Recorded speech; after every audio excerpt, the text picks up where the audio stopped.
You're watching the TCMMA podcast. Leon Edwards saying Khamzat Chimaev's a good fighter, but not what the UFC was building him to be. And how do you know that? You know, even when I'm saying Khamzat's going to beat everyone, how do I don't really know that. That's what I believe is going to happen. So that's an opinion of Edwards, just like I have my opinion that Khamzat's going to beat everybody, okay? But I don't know that to be a fact until it actually plays out. How can Leon Edwards be certain of what he's saying? He went down and fought Gilbert Burns in a weight class that's way too light for him. He didn't look great, but he still won.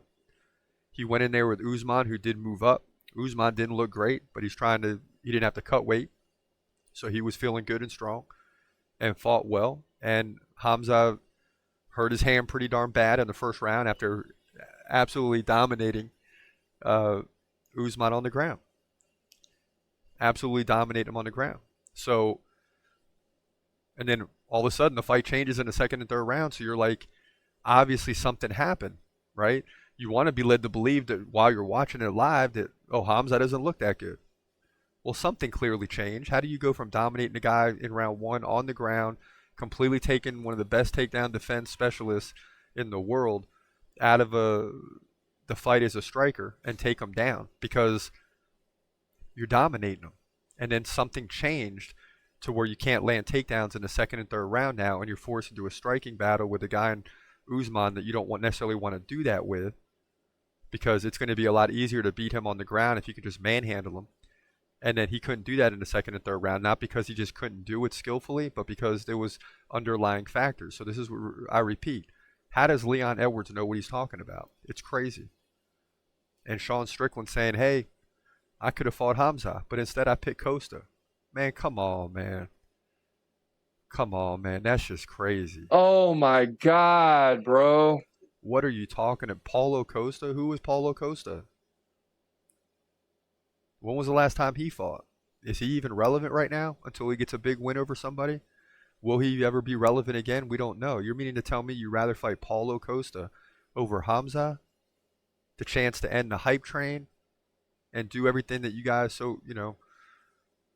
are talking like you're going to do? I mean, come on, man. Please.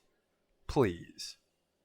Don't come at Khamzat like that until he loses. Please don't come at him until he loses. Please don't come at him until he loses. He hasn't lost yet. And I know that makes some of y'all's stomach turn.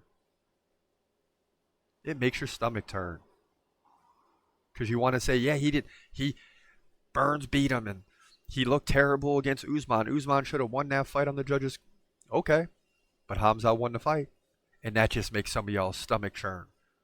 Just turn over, man. It just makes you sick to your stomach. And the bottom line is Khamzat is going to get another fight against a Robert Whittaker. And this time, it doesn't matter how he wins. But it matters that he wins. Because I don't care what the circumstances are. If he beats Robert Whittaker, I don't care if you say Robert Whittaker didn't look good tonight, Khamzat got lucky, Whittaker got robbed on the judges' scorecards. I don't care what none of y'all say. And it's a 5-round fight? Come on, man. All the excuses are gone now. He's fighting one of the best. Okay? Although y'all will break him down if he does beat him and say, oh, Robert Whittaker's washed up. And that's about the only thing you'll be able to say. But he's fighting one of the best. And he's fighting 5 rounds because some of you guys say if these fights go 4 or 5 rounds, Khamzat's done. Okay. Well, we're going to find out now. He's gon' fight, wait, he's gon' fight, wait, hold your breath till the end of the night. Last fighter call, UFC at its height, yeah. Bringing that thunder with all his might, saying step up, wanna fight, hold up, think twice, gladiator assassin, reckless no abandon, walk through that cage, he'll leave your ass